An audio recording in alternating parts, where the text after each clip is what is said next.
Assalamualaikum warahmatullahi wabarakatuh.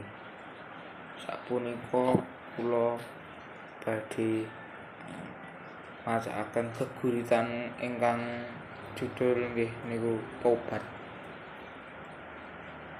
Goreh gelo lan kuciwa iki isih ana katrem ana ing ati. Mendunge kandel peleng urip durung cetha playune. Apa isih ana kanca mitra sing isih sudi dak sapa? Awak reget, pancen reget, ledhek ngetibal lebune. Urung apa mrucut, sabar ora dadi sing dadi pajangkane. Napaki dalan sing ora cetha pucuke ngliwati pacoban lan pandhadharan.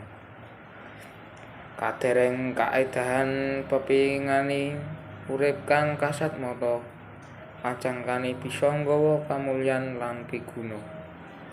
Tuduhe 1000 adoh saka pangeran. Matur suwun Gusti, dene isih ngelingi awak iki. Vonis 5 taun dakadepi 3 windu dak liwati.